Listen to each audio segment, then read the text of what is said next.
to recess the Board of Education closed session and reconvene the Board of Education open session at 7:08, and I apologize for being tardy. We had a very lengthy discussion about some very important topics, but we took no reportable action on it. This evening, we're going to be opening our meeting in honor of Ellie Bell, who is the granddaughter of Veronica Escobedo,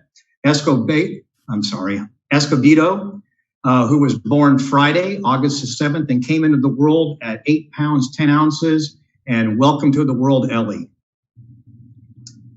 At this stage, we'd like to have Vice President Brian Wong please lead us in a Pledge of Allegiance. Thank you. If everybody can stand. I pledge allegiance to the flag of the United States of America and to the republic for which it stands, one nation, under God, indivisible, with liberty and justice for all.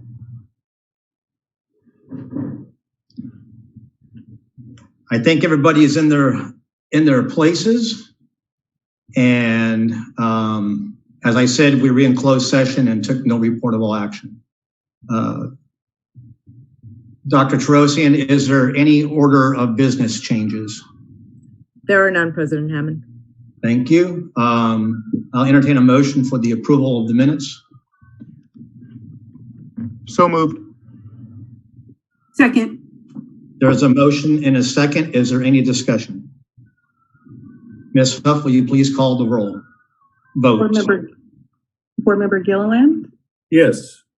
Board Member Lockerbie? Yes. Board Member Travanti? Yes.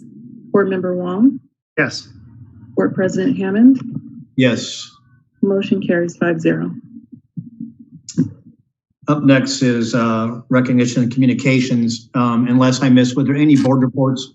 I didn't see any. And we're moving on then to report from the superintendent.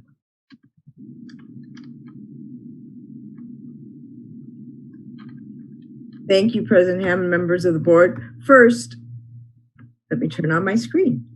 I'd like to invite our community to participate in Chalk the Walk to celebrate the first day of school. So if you would come out of your homes and write an inspirational message or picture or something for our students to enjoy as they prepare for the first day of school. I really appreciate our PTAs making this first day special and stand out.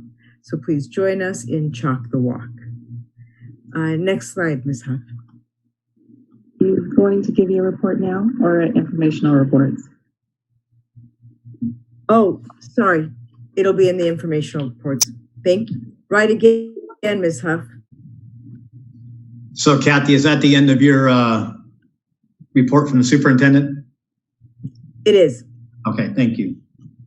Up next, we have public comments. Ms. Huff, do we have any comments from the public? Yes, Board President Hammond. We have one tonight. This comment comes from Jennifer Anderson. Ms. Anderson writes, "Good evening, members of the Monrovia School Board, and thank you for your continued education and hard work for our students in schools. Continued dedication and hard work for our students in schools. As we approach the upcoming school year with a distance learning platform, we need to ensure that our kids have every support in place for their education. This year, parents will need to be more involved in the education of their children than ever before. We have entered a new era where parents, teachers, and administrators must work as partners on an ongoing basis so that no child's education is in jeopardy. Through learning management systems like Google Classroom, parents have long been encouraged to be involved with their students' learning. Now, during this critical phase of distance learning, we can further enhance the supports offered to children and their parents through the many options Zoom offers. By allowing teachers to use all of these tools, up to and including recording their lectures, teachers can support education in a more profound way than ever before. The ability to revisit lessons previously taught will allow students the opportunity to more solidly absorb the material presented by their teacher. It will also provide parents with further means to support their child learning from home. In turn, the teachers will have a classroom full of kids that have had more exposure and understanding to the curriculum than in the past, which will benefit everyone. These extraordinary times call for all parents, teachers, and administrators to find creative solutions to safeguard our children's education, and we must work together to support one another in order to provide the most meaningful learning experience for everyone. Please consider including options such as these to help parents and teachers work in tandem to reach all students. Thank you, Jennifer Anderson. Thank you, Ms. Anderson. Anyone else? Erna. Thank you. We will move on to, hang on, gotta flip a page.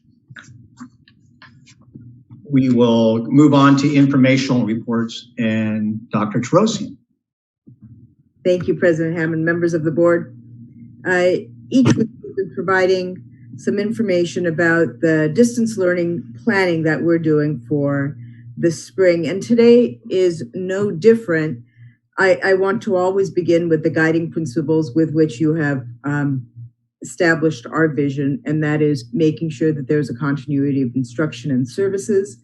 And that's not just about rigor, but also about support for our students. Take into consideration the health and safety of all students and staff. And perhaps I'll put that up top because that has always been your number one concern.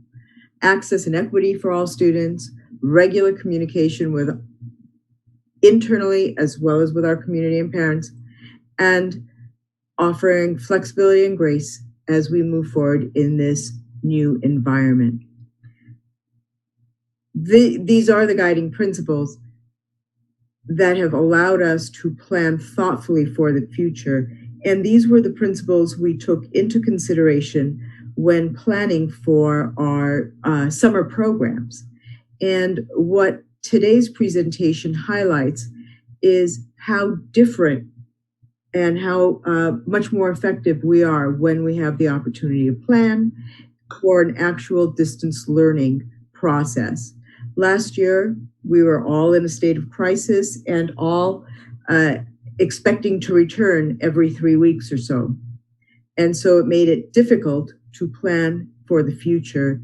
And with continuing the shifting needs and guidance we received from the LA County or from the state, it was difficult to prepare.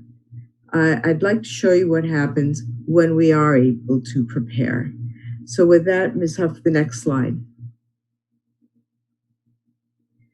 In our junior camp read-a-lot, we had our program with interactive read-alouds. Again, these are opportunities for whole group and small group instruction, as well as independent learning, that personalized learning time, where students worked on foundational skills and letter formation. These are our youngest students,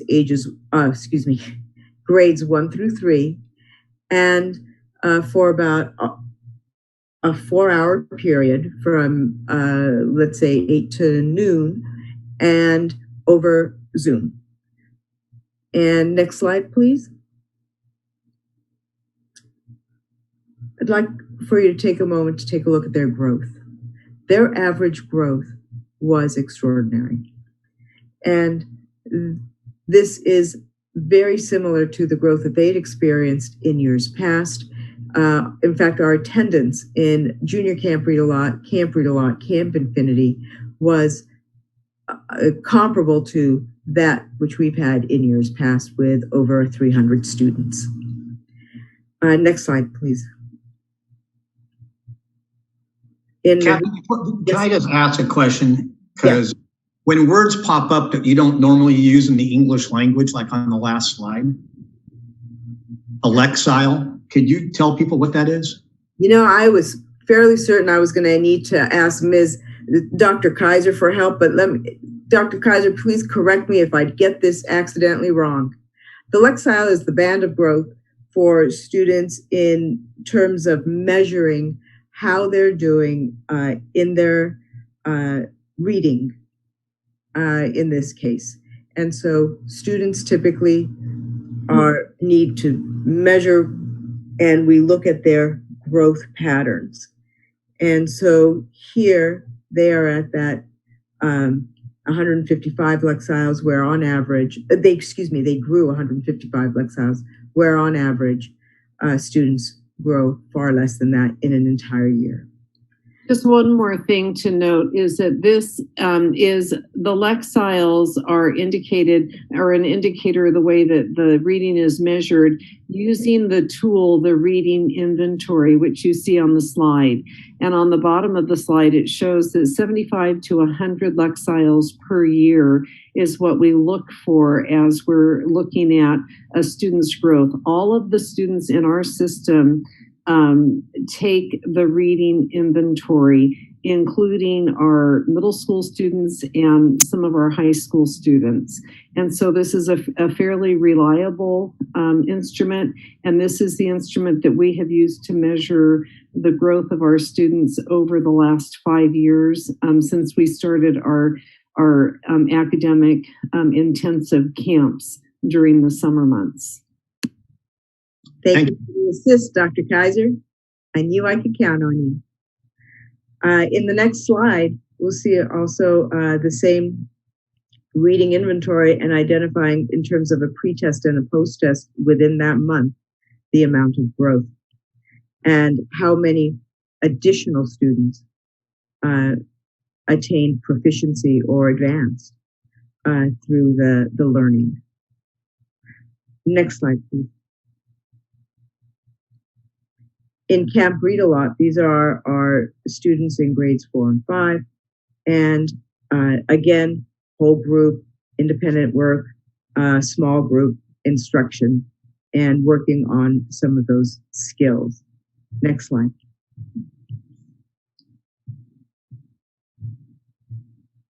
Average growth, 114 lexiles, yet again, through that reading inventory. Next slide. While we would always like to have more students in the advanced level, please take a look at that incredible growth, simply attaining proficiency as well.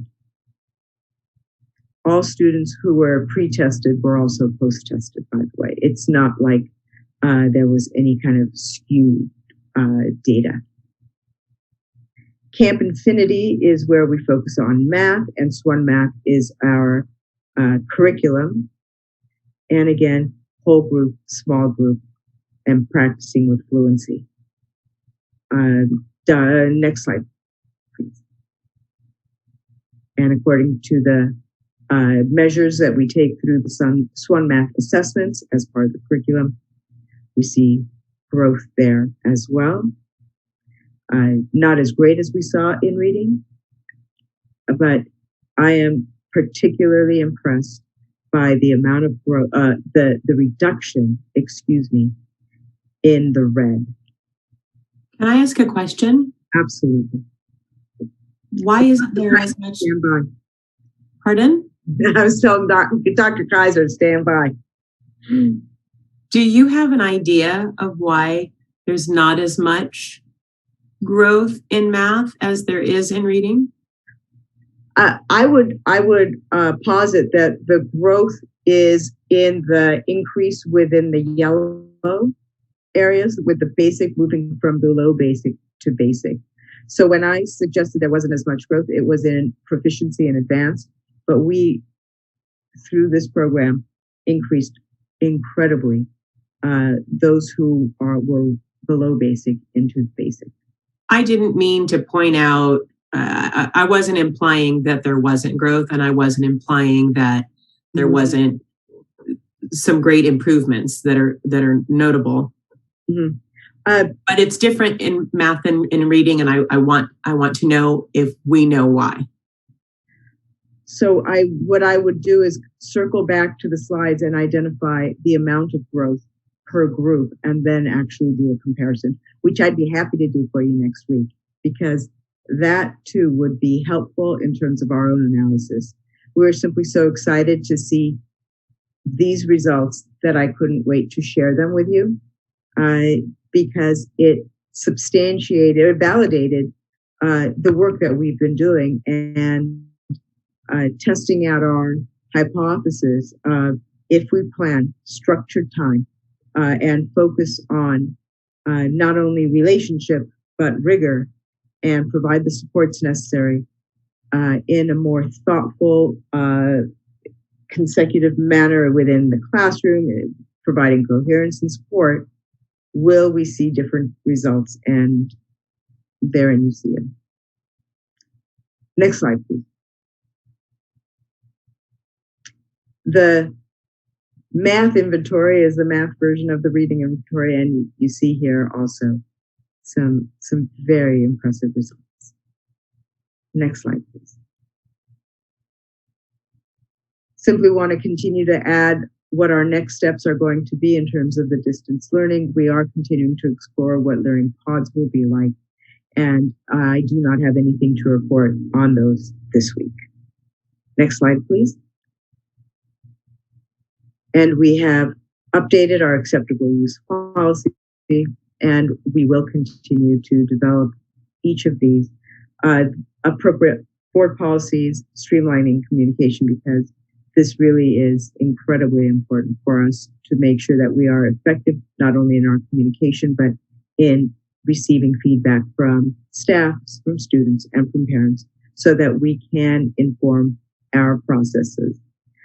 Finally, we will be spending a great deal of time in the next few weeks on the continuity and attendance plan, the learning continuity and attendance plan. It's wonderful that instead of the local control accountability plan, otherwise known as the LCAP, has been suspended, and in its place we have a different document, the learning continuity and attendance plan. Yet again, the LCAP. So with the LCAP, with this new version of the LCAP, we will be engaging in a process through which we will be looking at the learning loss, our attendance, our engagement, and working with our budget to see how we might mitigate that learning loss and better support our students in the future. And I believe that concludes my report.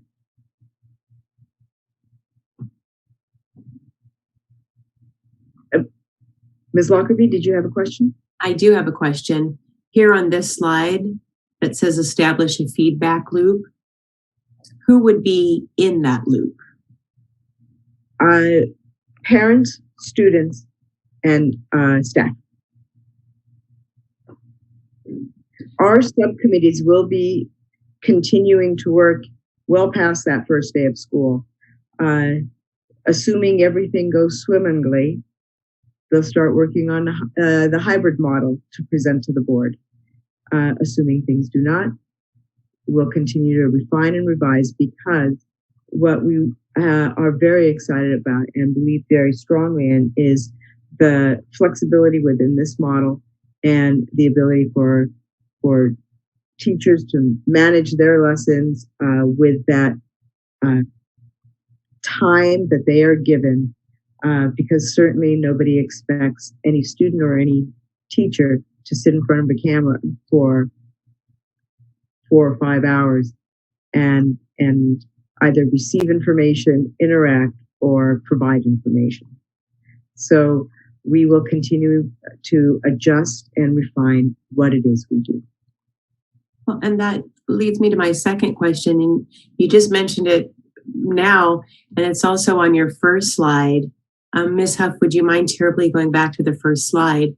The last bullet point on there was flexibility and grace, offer flexibility and grace. And so you've mentioned flexibility. Can you expand on that a little bit? You sort of just did in what you just said. So there's some flexibility with the framework that the board approved offers some guidelines for our schools and for our teachers about what what that time should be used for, but there is flexibility within those learning blocks or every period, because we believe that as any teacher, when I was a teacher, designing a lesson, some lessons took a little longer and some did not. Some required a great deal of interaction, some required less.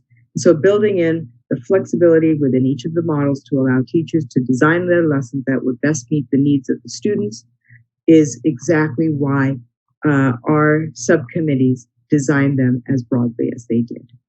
And so we want to offer that kind of flexibility within our lessons, within our days, and actually be flexible with one another, because we are all navigating this new world together and want to make sure that we understand one another, are thinking out of the box whenever we hear ideas, because that is what we will need to do. And of course, grace, always assuming good intent when asked and when in this new environment.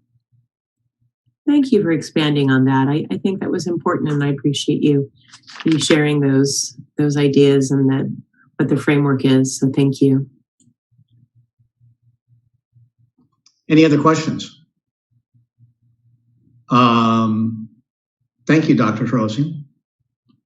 You're very welcome, President Hammond. Up next, we had the consent agenda. I'd entertain a motion for consent. So moved. Second. A motion and a second. Is there any discussion? Ms. Huff, will we please have the vote? Board Member Lockerbie, Yes. Board Member Travanti, Yes. Board Member Wong, Yes. Board Member Gilliland, Yes. Board President Hammond. Yes. Motion carries 5-0. Up first on action items, we have Educational Services. Dr. Kaiser is here to give the staff report on revised course proposal. Good evening, Board President Hammond, Board Superintendent Troisi, and fellow cabinet members and the community. Tonight, we have the revised course proposal for high school students, the string instruments course. The Board of Education is requested to improve the revised course description for string instruments for high school students. This is merely a revision of a course, and they are also, in the next item, are requesting textbooks to be adopted to go along with this revised course, to update it according to the VAPA standards, the Visual and Performing Arts standards. What did you say? The BAFA? It's called VAPA, Visual and Performing Arts. You'll hear the acronym VAPA. I love acronyms. I know you do. So, It's a club. Dr. Kaiser, we've had stringed instruments in the high school for a while. Yes. What is the difference between what we've had in the past and what this is going to be? well, this is just merely updating the course and aligning it to the newer visual and performing arts standards. And so it's recognizing that, yes, indeed, we've had the strings for quite some time, and it was time for the high school to revise the syllabus, to update it, and then to utilize a new book that has some methodology and some content in it that is new and improved. Okay. Any other, Brian? And when is this going to go into effect? The new course will begin. The course revisions will begin right away, and then in terms of the teaching, and the new textbook will be applied when the textbook is approved, and when it comes in, we can get it into the hands of our students. So it may be a month. Thank you. Any other questions? I'll entertain a motion. So moved. I will second. Motion and a second. Any further discussion? Ms. Huff, will you please call the vote? Board Member Travanti, Yes. Board Member Wong, Yes. Board Member Gilliland, Yes. Board Member Lockerbie, Yes. Board President Hammond. Yes. Motion carries 5-0. Thank you. Up next, we have Dr. Kaiser and revised course proposal for high school students. Yes, indeed. Our music department has been busy doing some hard work over the summer. This is a revised course proposal for high school students marching band PE. When the students take marching band, the course also counts as their PE course. The Board of Education is requested to approve the revised course description for marching band PE for high school students. And it's the same situation as the strings. We've had band marching PE for some time. And so this is merely the revision and new materials to better suit the instruction for our students. Any questions of Dr. Kaiser? Ms. Hupp, let me please have a vote.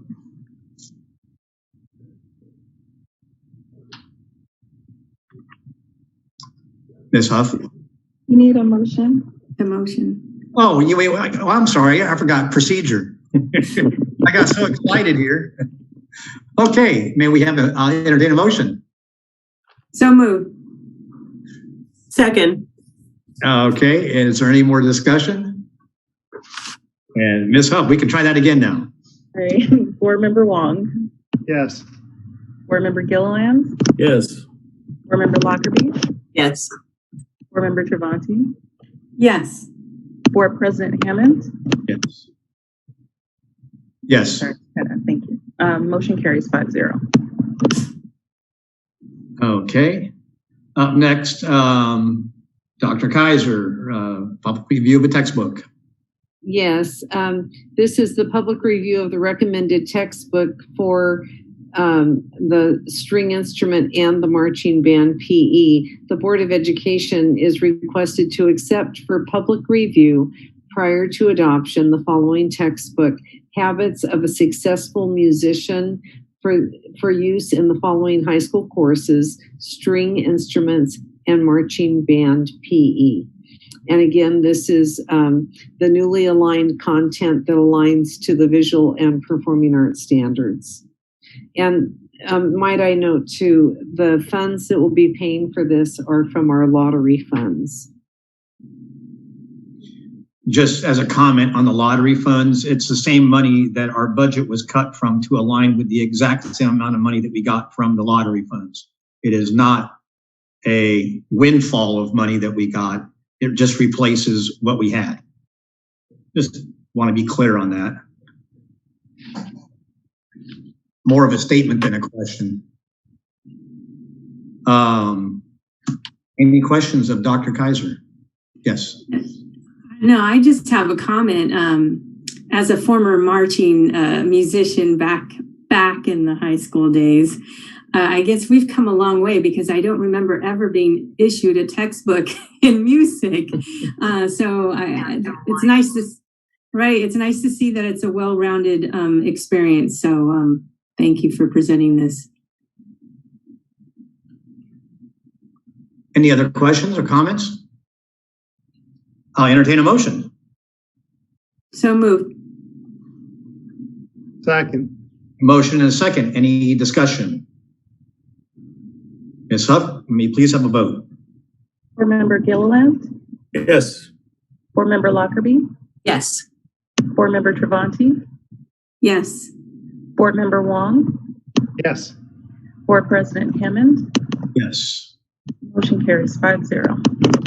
And so, Sue, we're going to do the same thing that we did with the last one in the COVID, that because of the weirdness, the book will be available still for review, correct? Yes, it will. We do have our receptionist in our front office, and she can buzz people in. They can come in and we'll be able to see the book absolutely in our front office. Okay. Up next, we have an agreement with Food Ed.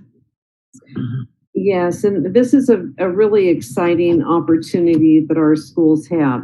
This is an agreement with Food Ed for Brad Oaks and Plymouth Elementary Schools. The Board of Education is requested to approve a proposal with Food Ed and an online STEAM, which stands for Science, Technology, Engineering, Arts, and Math garden and food education program at Brad Oaks and Plymouth Elementary Schools for the 2021 school year. And while this is a gardening project and a contract to have some professionals come in and help educate our students regarding gardens and, you know, from the garden to the table, what does that look like? And when something grows in the garden, what are the nutrients and how does it get into the kitchen and how is it prepared? In a non-COVID time, this would all be done with hands-on, dirt under the fingernails, and actually getting into the garden and understanding those things with hands-on. These garden scientists are going to be working with our students virtually. So the lessons will be online, and we've been able to preview some of it, and they're very exciting. And so the work will be happening. We will not be able to have the full experience, but learning is learning, and it's important for our students to understand, you know, how things happen in the actual physical world. And so this is in our LCAP goal number 3, student engagement. They are going to be entering into a 9-month garden and food science curriculum.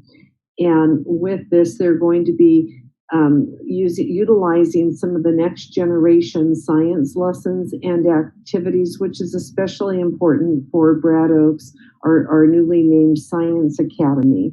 And again, the classes will be providing information for students on how food gets from the garden to the table. So, Sue, I'm sorry. Anybody have any questions? Brian. So when would this class be starting? It'll start when school starts. It's not, it is a supplemental class, so it's not one that is scheduled regularly. So it's for the course of the year, so it will start upon approval. And where in the learning block does this class fall? This will be, teachers can either access it during probably the 3rd learning block. Portions of it could be in the independent time as well.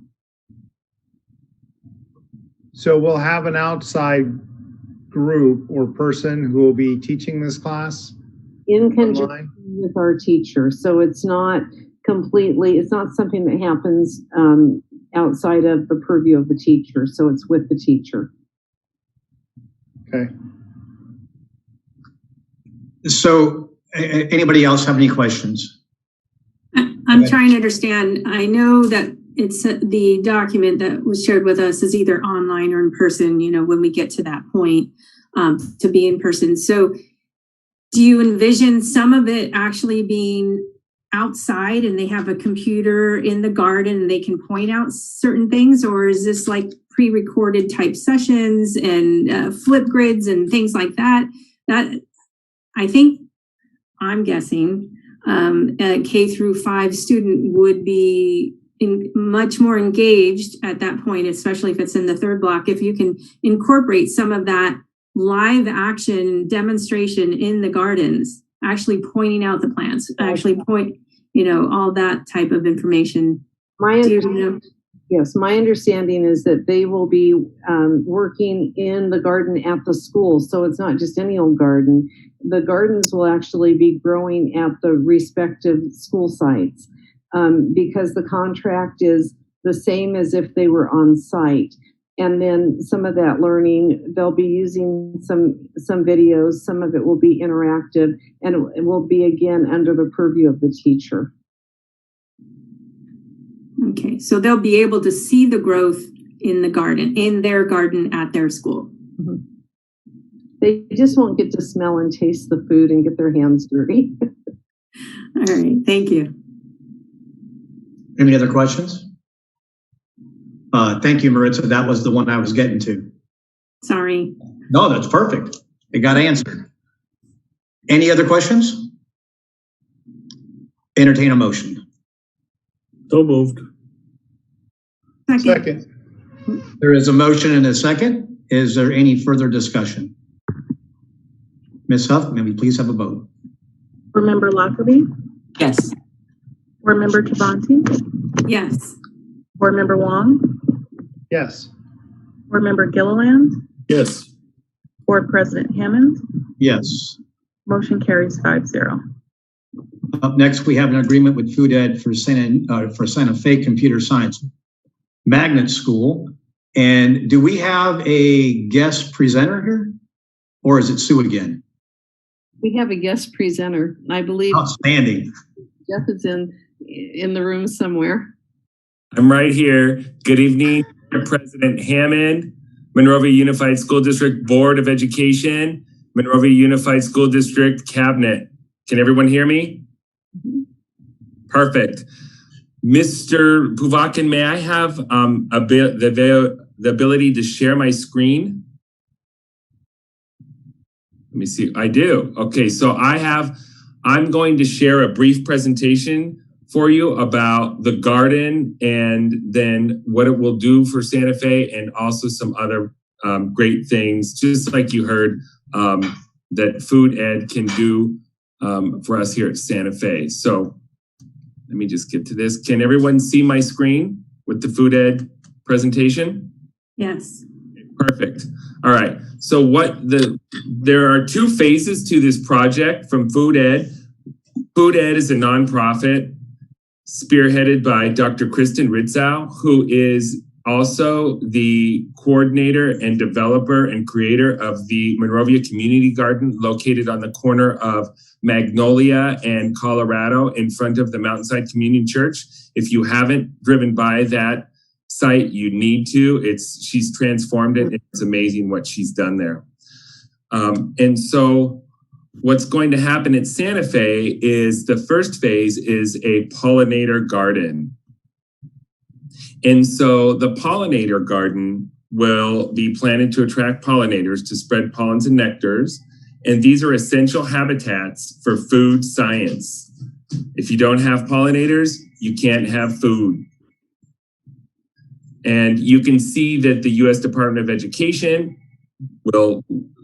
has already laid out 3 pillars under what these fabulous gardens can do, especially in schools. You also see some great, right there, you see some bullets which talk about, and these are research-based, what gardens on a school campus can do to the school, to the children, and the school community, the positive effects. And then this is a biggie on the second page here. You see that the garden at Santa Fe in the relatively small area, but just in this relatively small area, it will reduce water use by 60 to 70%. So we will be taking out some of the lawn in that area and replacing them with native California drought tolerant plants.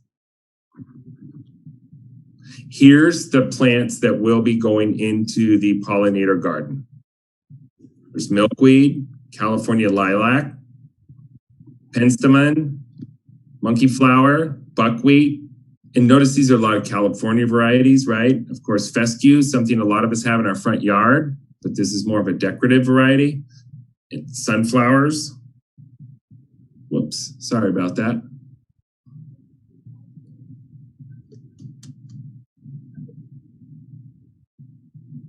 Oh, shucks.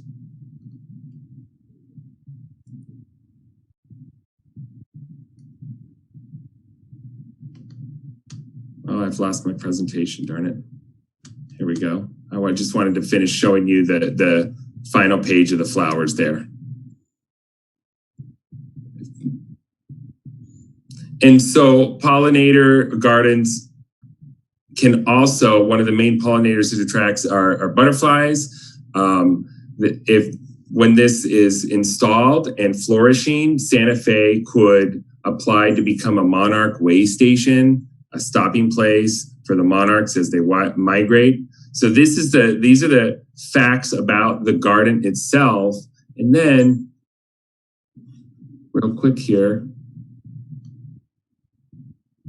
this is the actual garden construction phase here. So we're going to revitalize the existing space, rehabilitate the far end, and you will see drawings about that, which is over near Peck Road between classrooms 1 and 4. And this will enhance and create more outdoor learning space. So I want to get to the images. If you want me to go back to see the details, I'm happy to. This is what it currently looks like. Irrigation is already in place. So the first phase, there's renewed soil, seeds, and compost.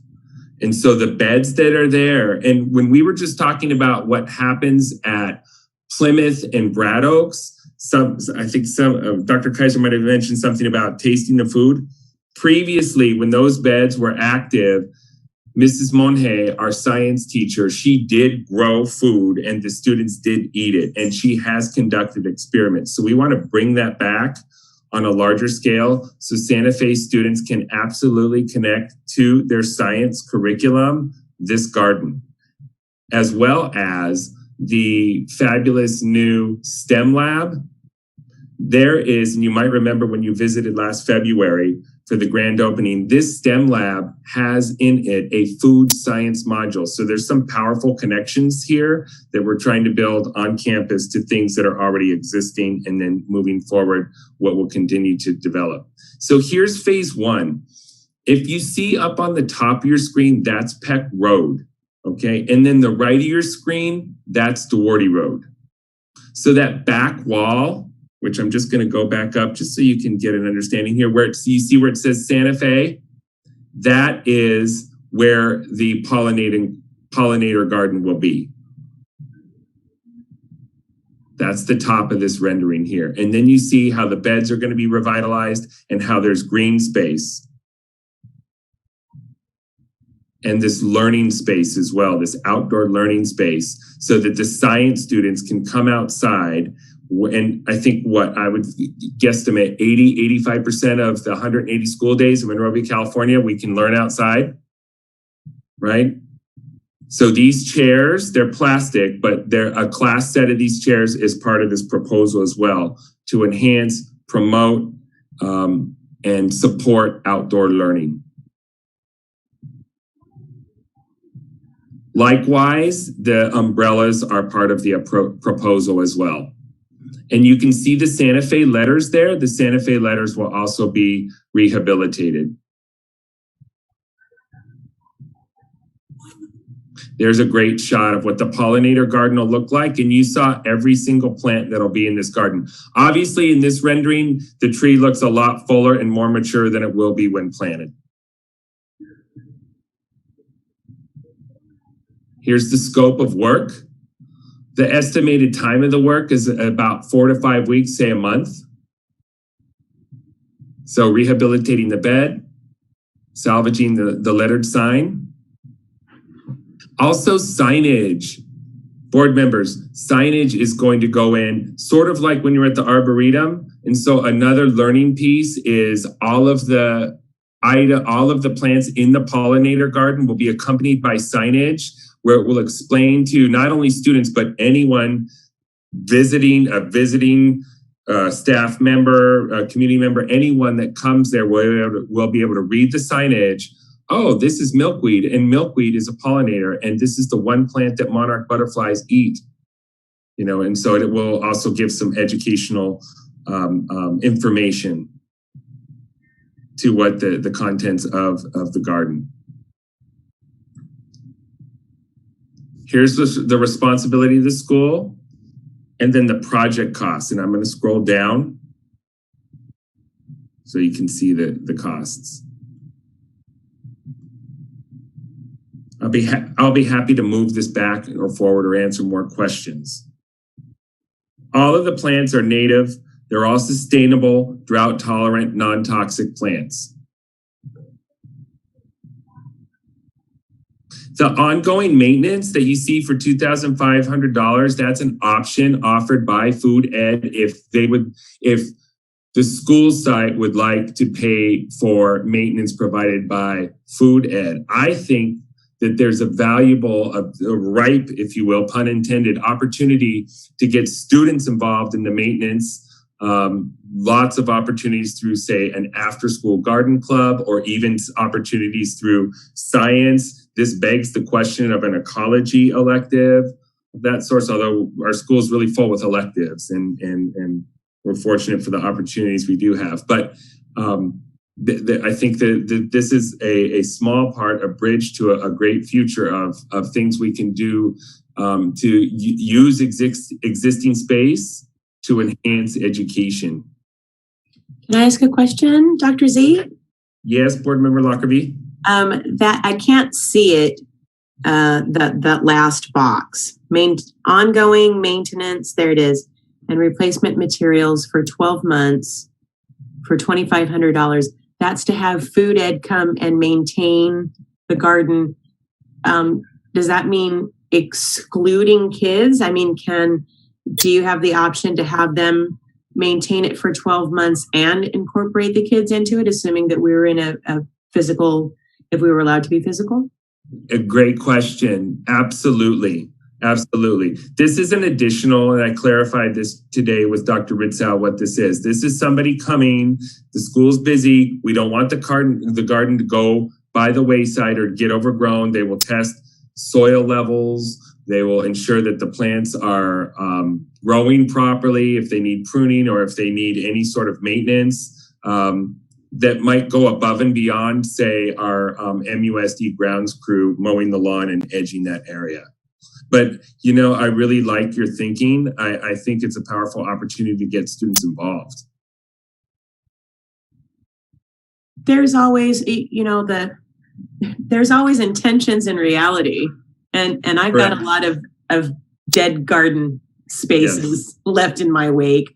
You say, oh, it's going to be great. And then what's this bug or what's this weed or something like that. So if there was an opportunity for them to collaborate so that they learn, oh, this might come up or, this might be a challenge, then that collaboration sounds worthwhile to me. Absolutely. As you saw the garden as it is right now, and it's funny talking to Dr. Ritzow, she's worked in schools and she said, I know that there's almost like a routine.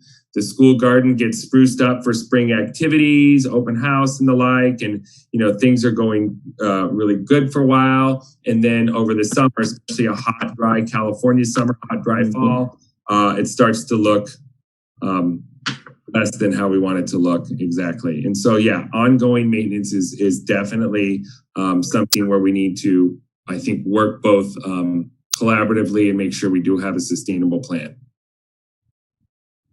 I have a question on the pollinator garden. Does that mean it's going to attract more bees? Bees are a pollinator. Did you take into consideration making sure we don't have any kids who are allergic to bees near those classrooms? Absolutely. I mean, bees are an essential pollinator, right? And we know that actually there's been a lot of research that bees need to have more research done to ensure that they can stay as a sustainable part of the food chain.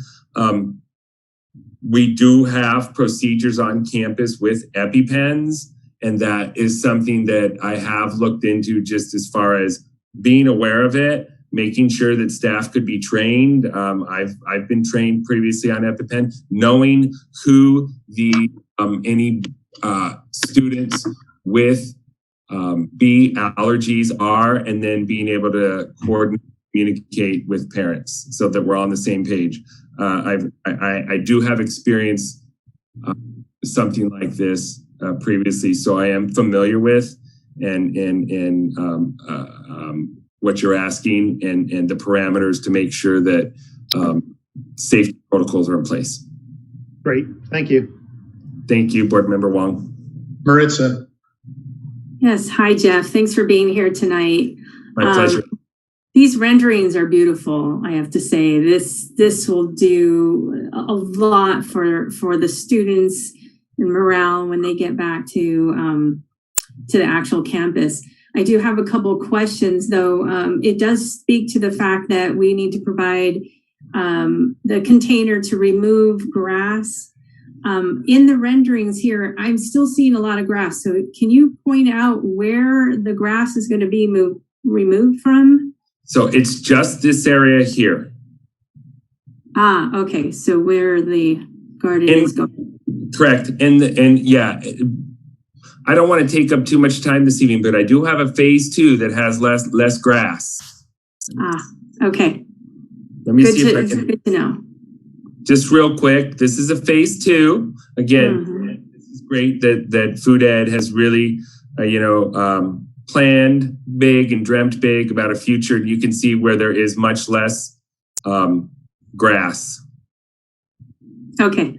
And that's again, good because less water usage, even absolutely, less. Absolutely. Okay. And I learned a lot about grass and how grass actually, I feel bad. I'm just so proud of my lawn on Stedman Place, but grass does not help with carbon dioxide balance in the Earth's atmosphere.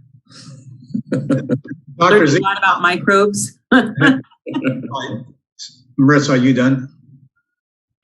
Yes, I'm done. Thank you. Okay. Hang right there, Dr. Z. I want to go back to that picture. I want to ask a question about, are we going to decompose granite there? Is that what the dirt is? We didn't. So these renderings are just a second phase. I don't know. We have not discussed the details of the second phase, except for one thing I do know is that all of these plants too would be drought tolerant, sustainable natives, non-toxic.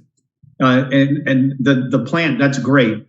The issue that I have, and just the thing I want you to keep in mind, okay, that if decomposed granite is wonderful when it's dry, which is most of the time, and it turns to soup and mud as soon as it rains.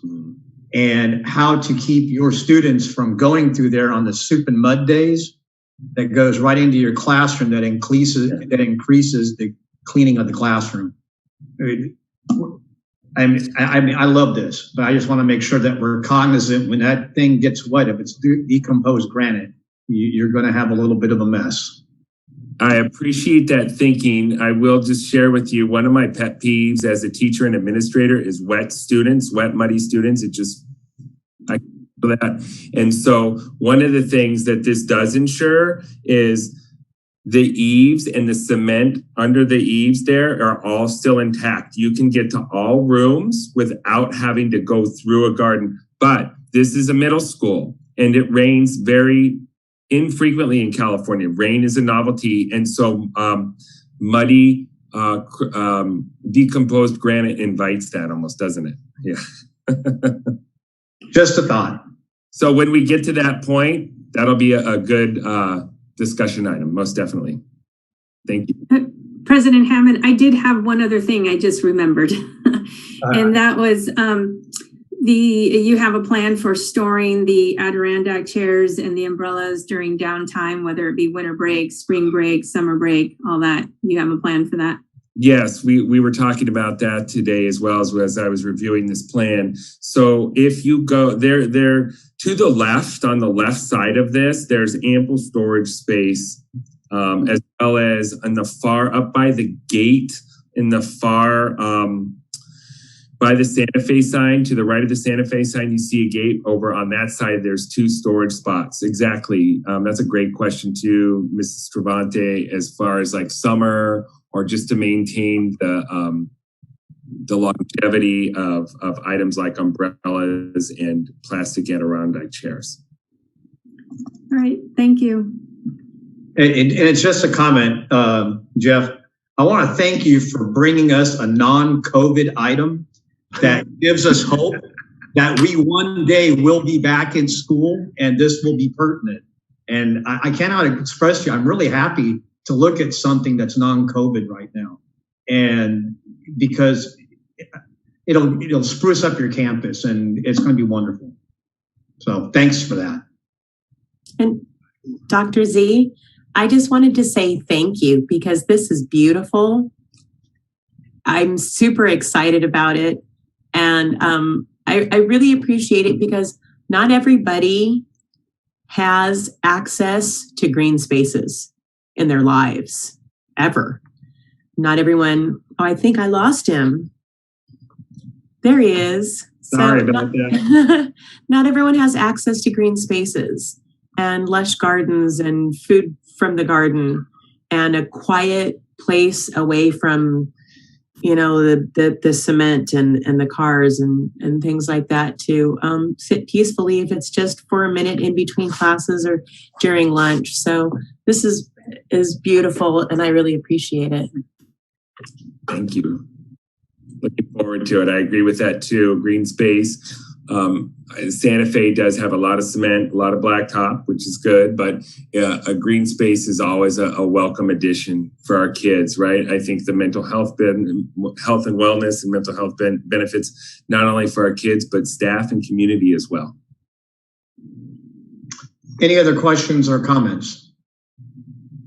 Move to approve. Okay, was that a second? Yes. Okay, we have a motion and a second. We have any further discussion? Ms. Huffman, may we please have a vote? Board Member Lockerbie, Yes. Board Member Travanti, Yes. Board Member Wong, Yes.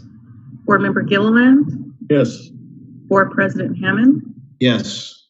Motion carries 5-0. Thanks, Jeff. Appreciate you being here.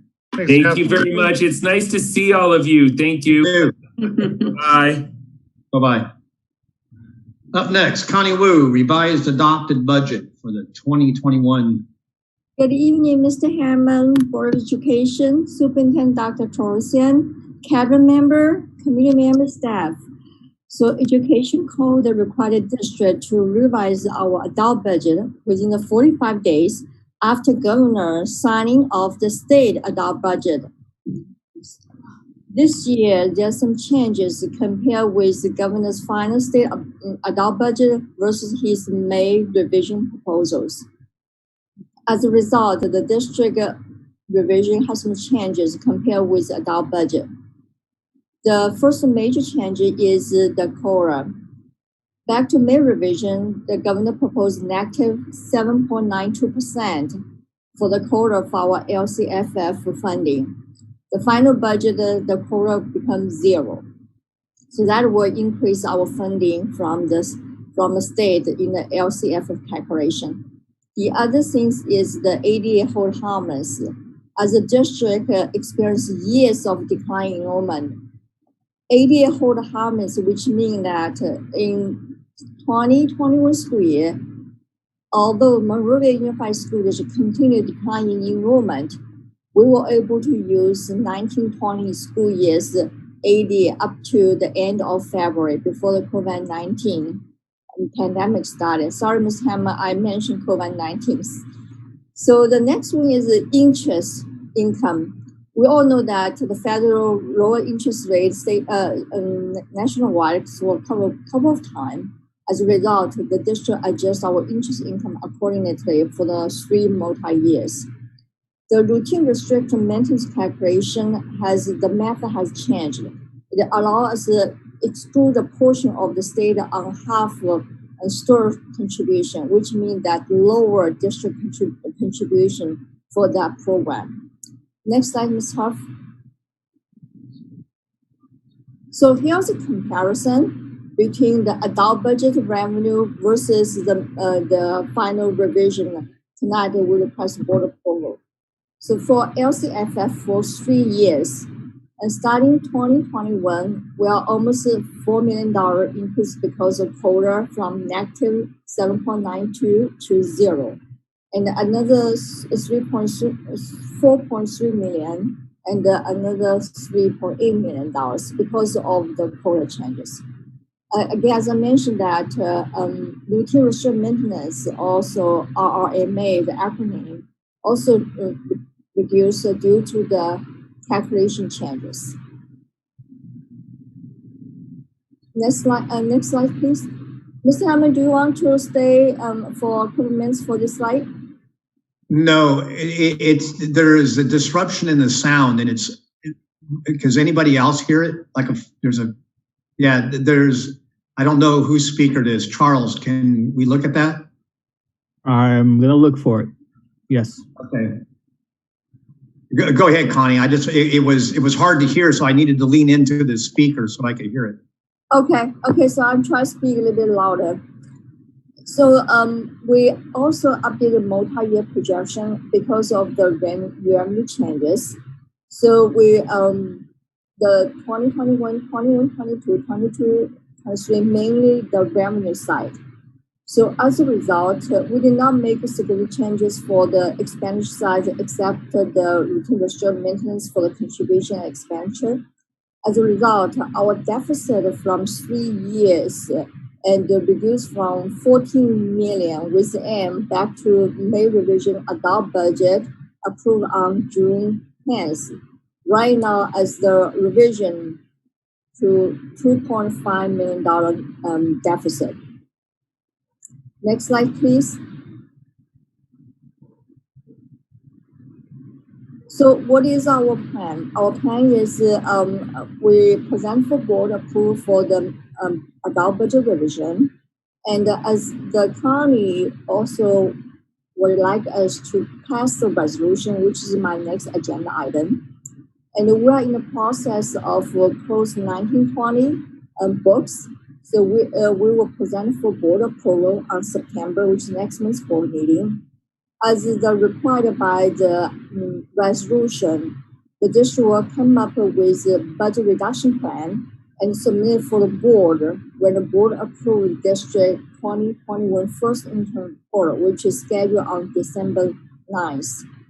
And we're also waiting for the January preliminary budget for governor scheduled to release in January for 21-22. So based on any changes, the district will update our 3-year multi-year projection accordingly. So this will be my last slides. Any questions from the board and the communities? Any questions of Connie? Brian, you're on mute. Sorry, all this technology. You know, I just wanted to make the comment, if you can go back a slide or two to show where we're 2.5 million, there we go. That number is where we are at today, assuming that the economy stays stable, in that our attendance stays stable, or at least along our existing projections.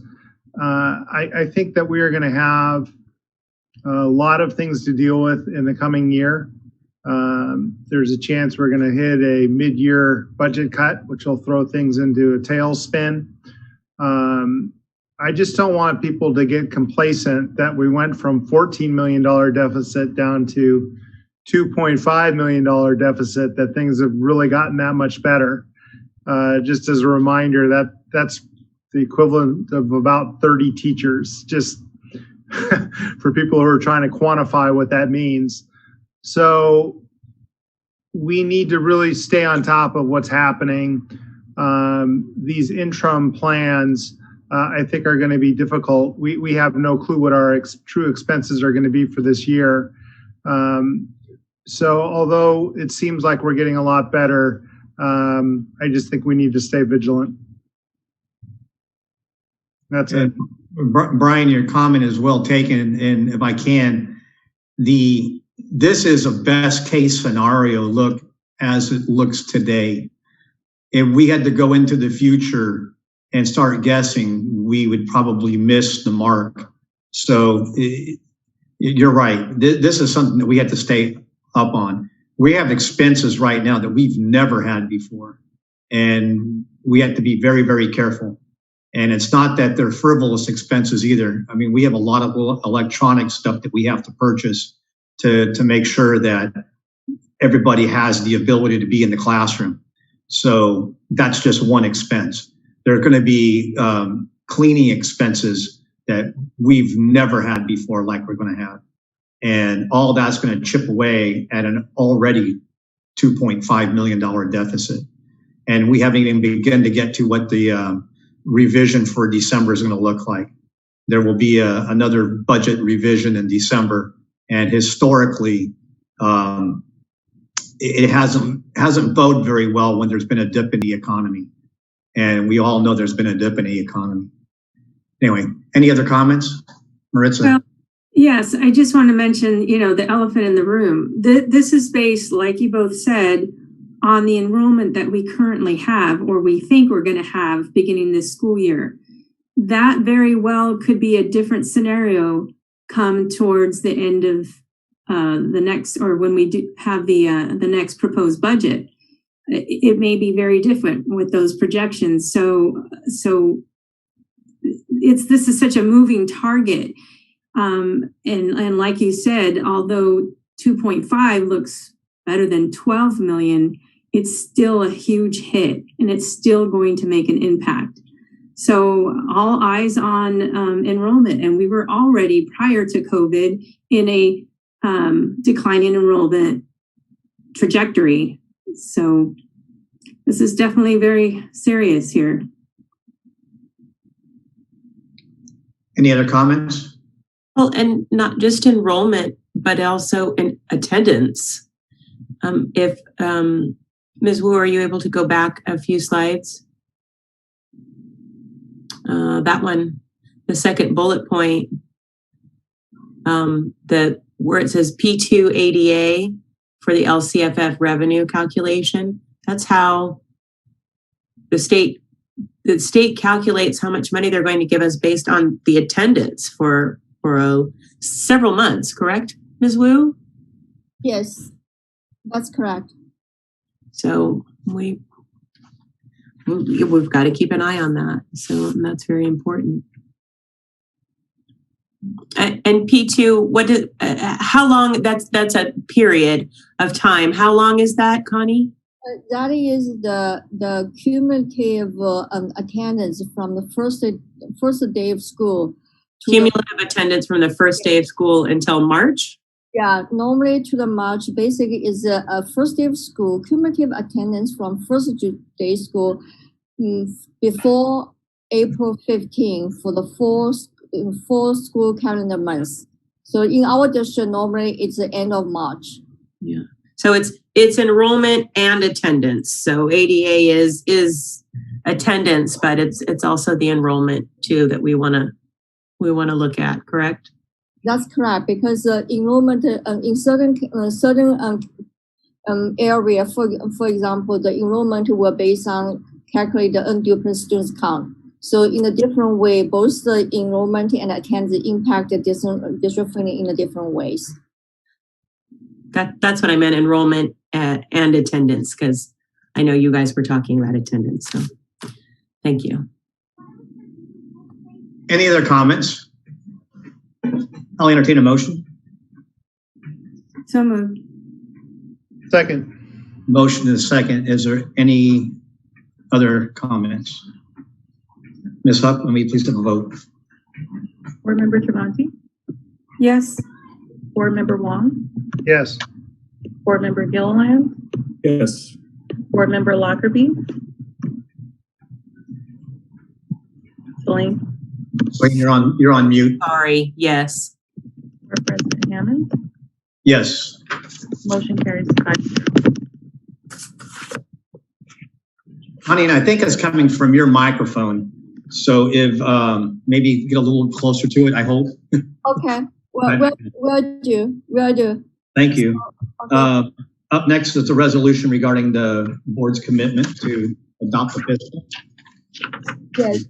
So at this budget adoption, the Los Angeles County Office of Education required a commitment from the Board of Education and the district to adopt a fiscal stability plan that will implement a budget reduction and or revenue enhancement sufficient to ensure that the district will be able to meet its financial obligation for the current fiscal year or the two subsequent fiscal years.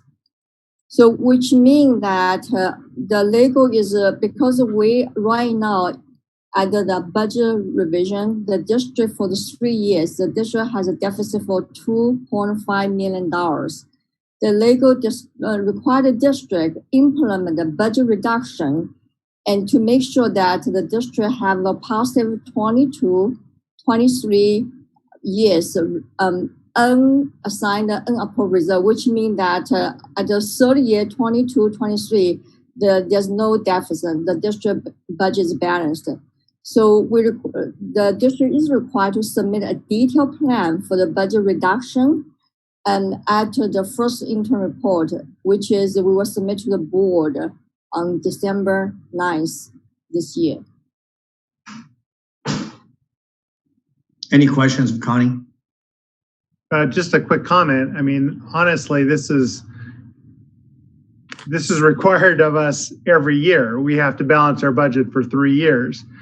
The point is that other districts outside of us look far worse than we do, and the county is trying to get them to start early. We have historically been pretty disciplined with our budgets, but this one is bad. And I think everybody understands the amount of unknown expenses is just unknown at this point in time, and it's a pretty scary thing. But I don't view this as anything very negative to this particular district because we're on top of the ball. Connie and her team works diligently on this, but this does go back hand in hand with our last conversation that we do have a pretty big size deficit and we've got to work on it. Yes, Celine. Ms. Wu, as you mentioned, we're required to have a positive balance for the 3-year projection. I imagine the majority of schools in California are going to be struggling with this. Have you heard any indication that the requirements are going to change or expectations are going to change, or that requirement is going to have any sort of amendment or change whatsoever? I personally, I think the County Office of Education just reminded the district and the board to hold us accountable. As the board member, Mr. Wong mentioned that this is actually adequate requirement. So they just make sure that to bring the awareness to us, and also the board is aware that we need to work on the plan because 3-year multi-year projection is 3 years, and then the assumption can change any time. So the $2.5 million is what we are working on right now towards the December. But when the governor released the preliminary budget for January, it can be worse.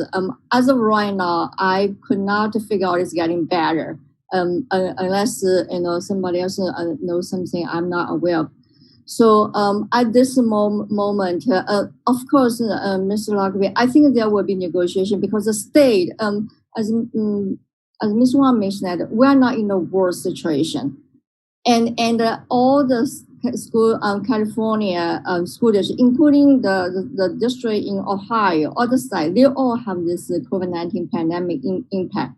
So I think balanced budget, the county state need to give us some guideline how we balance the budget, and the district basically this resolution and say district, what are you guys to do your effort to balance the budget.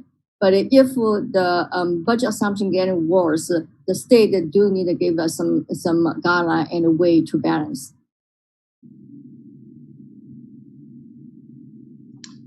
Any other comments? I'm sorry, Connie? I say I hope I answered Mr. Lockerbie's question. Any other questions or comments?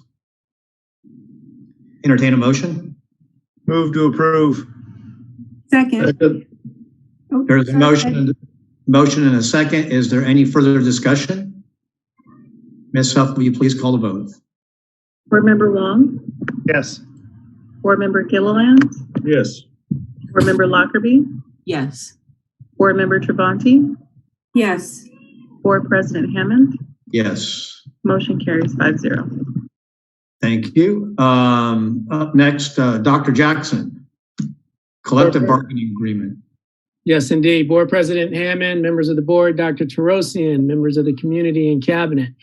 The Board of Education is requested to approve a health benefits agreement for employees for the 2020-2021 school year.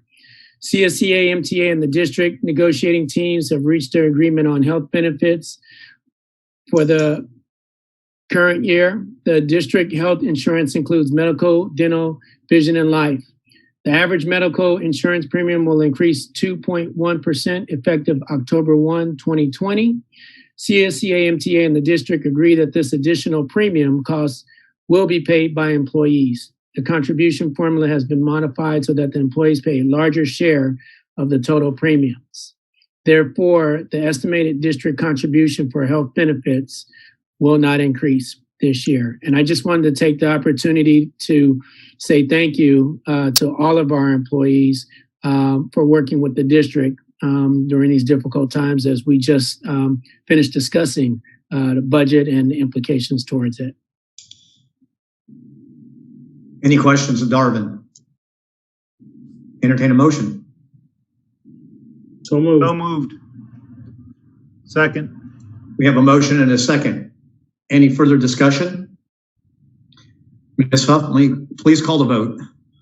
Board Member Gilliland, Yes. Board Member Lockerbie, Yes. Board Member Travanti, Yes. Board Member Wong, Yes. Board President Hammond. Thanks to all parties concerned, yes. Motion carries 5-0. Up next, student fieldwork placement agreement. The Board of Education is requested to approve a fieldwork placement agreement between Cal State Long Beach and the Monrovia Unified School District for a term beginning August 14, 2020 through September 30th, 2023. This is a renewal. Approval of this agreement would allow the district to assist students in the speech language pathology Master of Arts program, complete clinical practical requirements for the certificate of clinical competence issued by ASHA, which is their association, will be eligible for the clinical rehabilitative services credential issued by the California Commission on the Teaching Credentials. There is no impact to the budget. Any questions of Darvin? Ed? Yeah, I apologize, Dr. Jackson, that I didn't bring this question to you before the meeting, but it just, do you have off the top of your head an idea of how many Cal State students that we've helped with their education and how many of Monrovia students they've helped us with? Not offhand, but I could obtain that information and provide that. And that would be great because I know this is ongoing and I know it's been a real boost to the district. So thanks for bringing this. Okay. Maritza, did you have a question? No, I'm good. Thank you. Your hand came up like right here and I was like, Oh, sorry. I was just stretching my hand. it's either that or you were bidding on something and I wasn't clear. Any further questions of Darvin? Entertain a motion. So moved. So moved. Second. There's a motion and a second. Any discussion? Ms. Huff, will you please have a vote? Board Member Lockerbie, Yes. Board Member Travanti, Yes. Board Member Wong, Yes. Board Member Gilliland, Yes. Board President Hammond. Yes. Motion carries 5-0. And continuing with the Darvin show, the optional change of professional development day. The Board of Education is requested to approve an optional change of a professional development day for certificated staff. This is a correction in date to the previously submitted item on August 6, 2020. The Monrovia Unified School District will allow certificated staff the flexibility of switching the March 19, 2021 regular schedule PD by attending and collaborating in additional teacher professional development on Monday, August 17, 2020. Any questions, Darvin?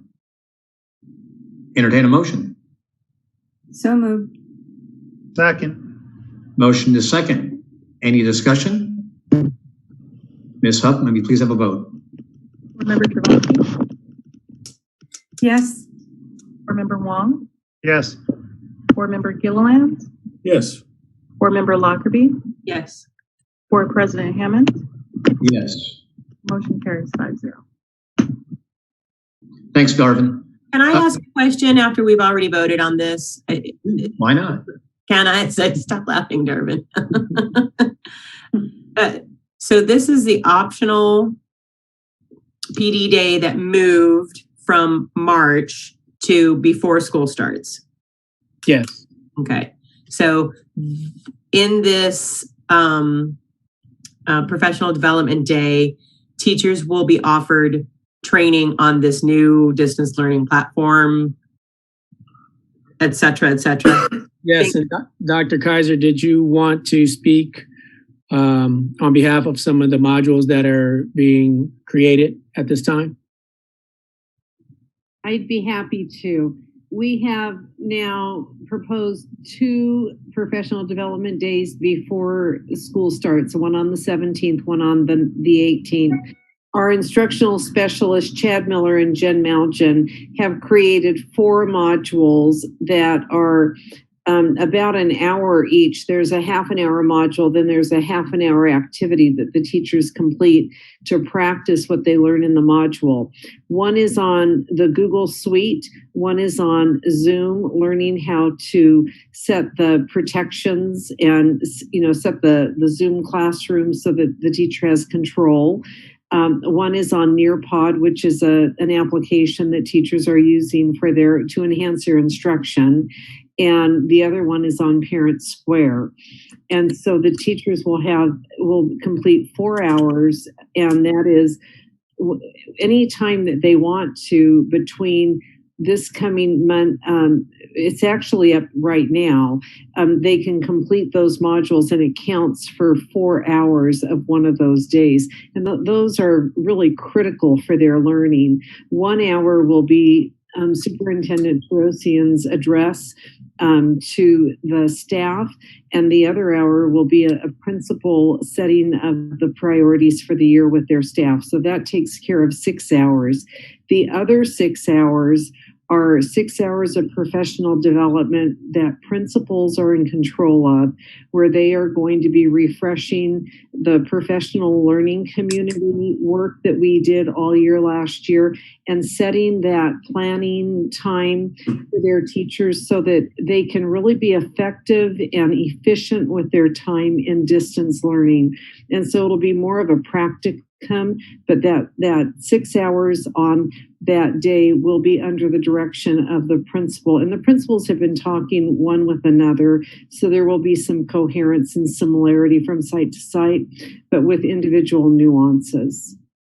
And so the training won't be in a vacuum. I know normally the PD days, we're physically there. Teachers are physically there, and they can collaborate with one another or collaborate with their principal. So this will be similar. There will be collaboration, even though it won't be physical, it will be virtual. So the access that they have to the Google Suites, they can learn that at their own pace. But if they choose to come to this training, this optional training beforehand, they can get more training, but also the collaboration. Yes. with their peers and with their administrators, correct? Correct. That's great. And our administrators have been practicing all summer on how to put people in breakout rooms and how to randomize those rooms in groups so that people have a small group to talk in, and then they come back to the large group. It has been so much fun to watch the work this summer. I appreciate all the hard work that everyone has done over the summer for this. Thank you, Dr. Kaiser. Okay, we're going to move on to Dr. Terosian and board policy. Actually, President Hammond, we're continuing with the Dr. Jackson show today. Oh. President Hammond, I had the opportunity to work with board member Wong on this particular policy to review it and then to bring it forward for a first reading. So the Board of Education is requested to receive for first reading board policy 4113.5A, 4213.5, and 4313.5, working remotely as recommended by the California School Board Association. The California School Board Association recommendation for the new policy addresses issues applicable to employees who work from home or another remote location, whether due to a school closure resulting from a widespread illness, natural disaster, or other emergency condition, or upon the request of an individual employee. The new board policy addresses issues applicable to employees who work from home or another alternative location. The board policy clarifies there is no entitlement to work remotely and that employees who are granted the ability to work remotely are subject to the same compensation, benefits, or other terms and conditions of employment appropriate for the position. There are no budget implications due to this board policy. It should also be noted that the California School Board Association has not proposed an administrative regulation to coincide with this board policy. So the district will need to be able to create its own administrative regulation. Any questions of Darvin? Brian, my questions. Okay, go ahead, Maritza. Do you have a timeline, Darvin, as far as the AR, when that is going to be, when we're going to start working on that? Oh, we've already started working on it. The goal is to have it done in the next couple of weeks. It'll take some time. I'll need to work with our legal counsel as well to ensure that it's succinct and clear and legally sound, and then bring it forward for a review with Board Member Wong, and then bring it back to the board for a first reading, et cetera. Okay, thank you. I have a question for actually Board Member Wong. You remembered this, didn't you? This was something that was already a BP. Isn't that correct? I'm not sure if we actually had it as a board policy in the past. We had some references to people who were working at home, but not like this. This is squarely designed to address the situation we're in today and other like situations, but not just on a wholesale scale, but there are going to be instances where perhaps it works better for the employee to work out of their house in the future, even once everybody is back to normal, so to speak. There probably will be a new normal. And I think it's important that we set the rules of the road and the expectations today before we have problems. And that's why the board policy, I think, will be very clear on what our expectations from a school district are to all employees. And the AR is going to outline each of those points on how it's going to work and what happens when it doesn't work. Which is why Dr. Jackson needs to sit with council to make sure everything is fair and equitable, to be honest with you. I mean, this is a two-way street. We want our employees to be as happy as possible, but we want all expectations to be as clear as possible. I don't want misunderstandings on things that we can take care of today.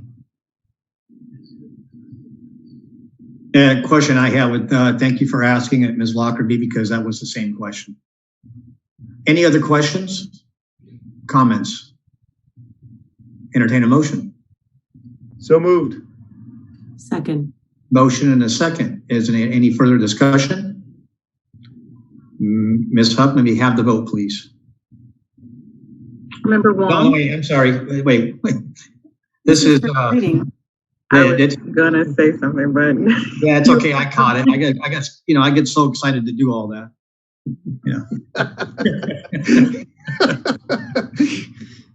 Yeah. Anyway, can we bring it back on consent if there's no changes? I think we can bring the board policy back, right? The BP for back. Consent, but the AR. Oh no, the AR is going to be in action. Yeah, for sure. It's going to take a little bit more review to make sure everything is addressed cleanly. Are you okay with that, Kathy? Of course I am. Okay. Up next, we have pending board issues. Dr. Tarosian. Thank you, President Hammond, members of the board. The pending board issues are being reviewed. In fact, one of the pending board issues is the summer school program, some of which I reviewed today, simply because I was excited, just as a board update. That there is nothing necessarily else that needs to be changed. We have our back to school dates coming up, and probably should include in our pending board updates the special board meetings, just so that we have it on a cycle. Right. 20th. I'm writing one. Kat, I do have one thing that I would like to get on either our next special meeting or at our next board meeting, is how we're going to handle substitutes. I am really interested in knowing how we're going to handle substitutes in this environment. Certainly, we are working on that now. Thank you. I'm going to start with the special meeting. There will be a special meeting on Thursday, the 20th at 7 p.m. that will be giving an update to the community, how the first day of school went on the 19th, where we stand and what we're doing, if there are any issues, and how we address those issues. And so that'll be at 7 o'clock on the 20th. Our regular board meeting will be virtual on August the 26th at 7 p.m., then followed on September the 9th at 7 p.m., as well as September the 23rd at 7 p.m. We may have special meetings sprinkled between there, because there will be a lot of information that comes. Once we know what school looks like, I'm sure there's going to have to be tweaks that we need to do and or information to get out to people. And we're going to try to stay up on top of that. So be aware that there may be special meetings sprinkled in between. There will be, as we just heard, there's going to be a PD day on the 17th. Thank you to all the teachers that come in on that day. Contractually, all staff service is on August the 18th, as when all of our folks come back to work. Our first day of school will be on August the 19th.